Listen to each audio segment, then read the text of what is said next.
गरीब लड़का अमीर लड़की से प्यार करता था। उसका नाम था राहुल। राहुल एक छोटे से गांव में रहता था। उसके पिता मजदूरी करते थे और माँ लोगों के घरों में काम करती थी। घर की हालत इतनी खराब थी कि कई बार रात को बिना खाना खाए सोना पड़ता था। लेकिन राहुल का दिल बहुत साफ था। वो हमेशा मेहनत करता और अपनी माँ बाप का सहारा बनना चाहता था। उसी गांव के पास शहर में रहती थी एक अमीर लड़की, पूजा। पूजा बड़े बिजनेसमैन की बेटी थी। बड़ी गाड़ी, बड़ा बंगला, नौकर चाकर, उसके पास सब कुछ था। एक दिन पूजा की कार खराब हो गई। बारिश बहुत तेज हो रही थी। सड़क पर कोई मदद करने वाला नहीं था। तभी राहुल वहां आया। उसने बिना कुछ सोचे बारिश में भीगते हुए कार को धक्का लगाया। पूजा पहली बार किसी ऐसे लड़के से मिली थी जो बिना मतलब मदद कर रहा था। पूजा बोली, तुम्हारा नाम क्या है? राहुल मुस्कुराकर बोला, राहुल, गरीब हूं लेकिन दिल से अमीर हूं। ये बात पूजा के दिल को छू गई। उस दिल के बाद दोनों की बातें शुरू हो गई। धीरे धीरे दोस्ती प्यार में बदल गई। राहुल पूजा को बहुत खुश रखता था। वो महंगे गिफ्ट नहीं दे सकता था, लेकिन छोटे छोटे सरप्राइज देकर उसे मुस्कुराने पर मजबूर कर देता था। कभी सड़क किनारे चाय पिलाता, कभी बारिश में भीगते हुए गोलगप्पे खिलाता। पूजा पहली बार सच्चा प्यार महसूस कर रही थी, लेकिन ये खुशी ज्यादा दिन तक छुप नहीं सकी। एक दिन पूजा के पिता को दोनों के रिश्ते के बारे में पता चल गया। उन्होंने गुस्से में पूजा को थप्पड़ मार दिया और बोले, एक गरीब लड़का इस घर का दामाद कभी नहीं बन सकता। पूजा रोते हुए बोली, पापा, राहुल बहुत अच्छा इंसान है। लेकिन उसके पिता सिर्फ पैसे देखते थे। उन्होंने राहुल को बुलाया और उसके सामने पैसों से भरा बैग रख दिया। ये पैसे लो और मेरी बेटी की जिंदगी से दूर हो जाओ। राहुल की आंखों में आंसू आ गए। उसने बैग वापस कर दिया और बोला, मैं गरीब जरूर हूं साहब, लेकिन मेरा प्यार बिकाऊ नहीं है। ये सुनकर पूजा और ज्यादा रोने लगी। कुछ दिनों बाद पूजा की शादी एक बड़े बिजनेसमैन के बेटे से तय कर दी गई। शादी का दिन आ गया। पूजा दुल्हन बनी बैठी थी, लेकिन उसकी आंखों में खुशी नहीं थी। उधर राहुल टूट चुका था। वो मंदिर के बाहर बैठकर सिर्फ भगवान से एक ही सवाल पूछ रहा था, सच्चे प्यार की हमेशा हार क्यों होती है? तभी अचानक पूजा का छोटा भाई भागता हुआ राहुल के पास आया। वो बोला, भैया जल्दी चलो, दीदी ने शादी से मना कर दिया। राहुल तुरंत वहां पहुंचा। पूरा शादी का मंडप शांत हो गया। पूजा अपने पिता के सामने खड़ी होकर बोली, मैं शादी करूंगी तो सिर्फ राहुल से, क्योंकि वो मुझे पैसे नहीं, सच्चा प्यार देता है। उसके पिता गुस्से से कांपने लगे। लेकिन तभी वहां मौजूद एक बुजुर्ग आदमी खड़ा हुआ। वो पूजा के दादाजी के पुराने दोस्त थे। उन्होंने पूजा के पिता से कहा, पैसा इंसान को बड़ा नहीं बनाता, उसका दिल बड़ा बनाता है, और ये लड़का दिल से बहुत अमीर है। पूजा के पिता की आंखें भर आईं। उन्हें अपनी गलती का एहसास हो गया। उन्होंने राहुल का हाथ पकड़कर पूजा के हाथ में रख दिया और बोले, आज से तुम सिर्फ गरीब लड़के नहीं, मेरे बेटे हो। पूरा मंडप तालियों से गूंज उठा। राहुल और पूजा की आंखों में खुशी के आंसू थे। उस दिन सबको समझ आ गया, सच्चा प्यार कभी गरीब या अमीर नहीं देखता, वो सिर्फ दिल देखता है। शादी रुकने के बाद पूरे शहर में राहुल और पूजा की चर्चा होने लगी। हर कोई कह रहा था, सच्चा प्यार आखिर जीत गया। कुछ महीनों बाद राहुल और पूजा की शादी धूमधाम से हो गई। पूजा ने अपने अमीर घर की सारी शानो शौकत छोड़कर राहुल के छोटे से घर को अपना लिया। राहुल की माँ बोली, बेटी, हमारे पास ज्यादा कुछ नहीं है। पूजा मुस्कुराकर बोली, माँ, जहाँ प्यार होता है वहाँ सब कुछ होता है। धीरे धीरे दोनों की जिंदगी खुशियों से भरने लगी। राहुल दिन रात मेहनत करता था। वो चाहता था कि पूजा को कभी कोई तकलीफ ना हो। एक दिन राहुल ने छोटा सा बिजनेस शुरू किया। शुरुआत में बहुत नुकसान हुआ। लोग उसका मजाक उड़ाने लगे, गरीब आदमी बिजनेस करेगा। लेकिन पूजा हमेशा उसका हौसला बढ़ाती। वो कहती, एक दिन तुम बहुत बड़े इंसान बनोगे। राहुल फिर मेहनत में लग गया। समय बीतता गया और एक दिन उसकी मेहनत रंग लाई। उसका बिजनेस तेजी से चलने लगा। छोटा सा दुकान अब बड़ी कंपनी बन चुकी थी। जो लोग पहले उसे गरीब कहकर अपमान करते थे, आज वही लोग उसके सामने झुककर बात करते थे। लेकिन सफलता के साथ एक नया तूफान भी आया। राहुल की कंपनी में काम करने आई एक लड़की, निशा। निशा बहुत चालाक थी। उसे पता था राहुल अब करोड़पति बन चुका है। वो धीरे धीरे राहुल के करीब आने लगी। एक दिन उसने पूजा के सामने झूठ बोला, राहुल अब तुम्हें प्यार नहीं करता।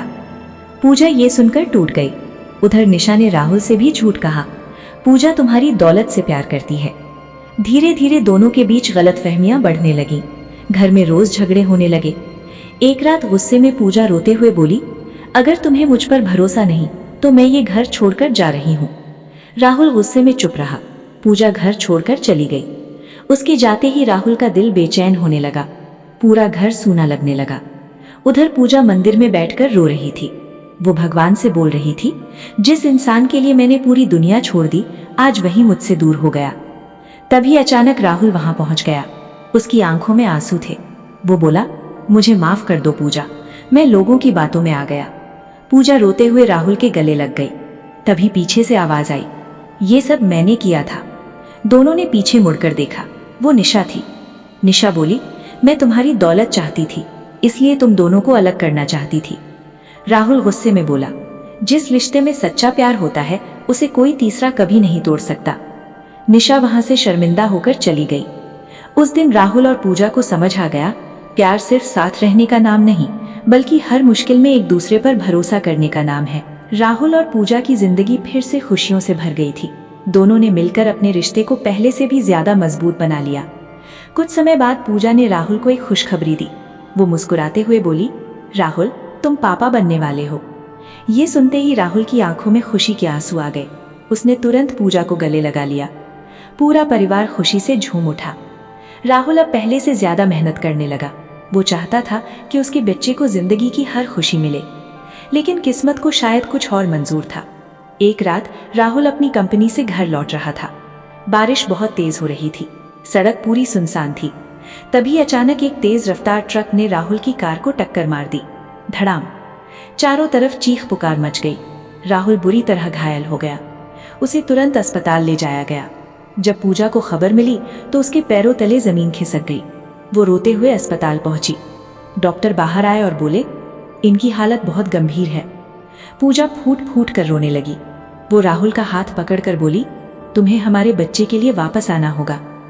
2 दिन तक राहुल होश में नहीं आया। पूजा ने खाना पीना छोड़ दिया। वो दिन रात भगवान से सिर्फ एक ही दुआ मांग रही थी। तीसरे दिन अचानक राहुल की उंगलियां हिलने लगी। डॉक्टर बोले, अब खतरा टल गया है। पूजा खुशी से रो पड़ी। लेकिन कहानी में अभी एक और बड़ा तूफान बाकी था। अस्पताल से घर आने के कुछ दिनों बाद राहुल को पता चला कि उसकी कंपनी में करोड़ों का घोटाला हुआ है। किसी ने कंपनी के सारे पैसे चोरी कर लिए थे। राहुल को समझ नहीं आ रहा था कि आखिर ये सब किसने किया।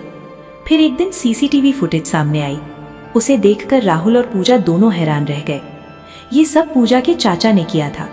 वही चाचा जो हमेशा राहुल के सामने प्यार दिखाते थे। असल में उन्हें राहुल की सफलता से जलन थी। उन्होंने सोचा, अगर राहुल बर्बाद हो जाएगा तो पूरी प्रॉपर्टी हमारे हाथ आ जाएगी। राहुल टूट चुका था। कंपनी बंद होने के कगार पर थी। लेकिन पूजा ने उसका हाथ पकड़कर कहा, जब तुम गरीब थे तब भी मैंने तुम्हारा साथ नहीं छोड़ा, आज भी नहीं छोड़ूंगी। ये सुनकर राहुल को फिर हिम्मत मिली। उसने दोबारा मेहनत शुरू की। दिन रात एक कर दिया। धीरे धीरे कंपनी फिर संभलने लगी। उधर पुलिस ने पूजा के चाचा को गिरफ्तार कर लिया। जाते जाते वो गुस्से में बोले, मैं तुम्हें कभी खुश नहीं रहने दूंगा। लेकिन राहुल मुस्कुराकर बोला, जिसके साथ सच्चा प्यार और परिवार हो उसे कोई कभी नहीं हरा सकता। कुछ महीनों बाद पूजा ने एक प्यारे से बेटे को जन्म दिया। राहुल ने अपने बेटे को गोद में उठाकर कहा, आज मेरी जिंदगी पूरी हो गई। पूरा घर खुशियों से भर गया। और उस दिन राहुल को एहसास हुआ, गरीबी इंसान की किस्मत नहीं होती, मेहनत और सच्चा प्यार ही असली दौलत होती है। समय तेजी से बीतने लगा। राहुल और पूजा का बेटा अब 5 साल का हो चुका था। उसका नाम था आरव। आरव बिल्कुल राहुल की तरह मासूम और दिल का साफ था। पूरा घर उसकी हंसी से गूंजता रहता था। राहुल की कंपनी अब शहर की सबसे बड़ी कंपनियों में गिनी जाने लगी थी। लोग उसकी सफलता की मिसाल देते थे। लेकिन जहां खुशी होती है वहां दुश्मन भी पैदा हो जाते हैं। एक दिन राहुल को एक अनजान नंबर से कॉल आया। फोन पर किसी ने कहा, अगर अपने परिवार से प्यार करते हो तो कल तक 50 करोड़ रुपए तैयार रखना। राहुल चौंक गया। वो बोला, तुम कौन हो? सामने से सिर्फ एक आवाज आई, कल पता चल जाएगा। और फोन कट गया। राहुल परेशान हो गया। उसने ये बात पूजा को नहीं बताई। अगले दिन जब पूजा आरव को स्कूल छोड़ने गई तो अचानक कुछ नकाबपोश लोग आए और आरव को किडनैप करके ले गए। पूजा जोर जोर से चिल्लाने लगी, मेरा बेटा, मेरा आरव। पूरा शहर हिल गया। जब राहुल को खबर मिली तो उसके पैरों तले जमीन खिसक गई। कुछ देर बाद फिर वही कॉल आया, 50 करोड़ लेकर पुराने गोदाम में अकेले आना। वरना अपने बेटे को आखिरी बार देखोगे। पूजा रोते हुए बोली, पुलिस को बुलाओ। लेकिन राहुल डर गया, उसे अपने बेटे की जान प्यारी थी। रात के अंधेरे में राहुल पैसे लेकर उस पुराने गोदाम पहुंचा। चारों तरफ सन्नाटा था। तभी अचानक कुछ लोग सामने आए और उनके बीच खड़ा था पूजा का वही चाचा जो जेल से छूट चुका था। वो जोर जोर से हंसने लगा। मैंने कहा था ना राहुल, तुम्हें कभी खुश नहीं रहने दूंगा। राहुल गुस्से में बोला, अगर मेरे बेटे को कुछ हुआ तो मैं तुम्हें नहीं छोड़ूंगा। तभी अंदर से आरव की रोने की आवाज आई, पापा मुझे बचा लो। राहुल खुद को रोक नहीं पाया, वो अकेला ही उन गुंडों से भिड़ गया। चारों तरफ मारपीट शुरू हो गई। राहुल घायल हो गया लेकिन उसने हार नहीं मानी। उधर पूजा ने चुपके से पुलिस को खबर दे दी थी। कुछ ही देर में पुलिस वहां पहुंच गई। सभी गुंडे गिरफ्तार हो गए। पूजा का चाचा भागने लगा लेकिन आरव ने पीछे से चिल्ला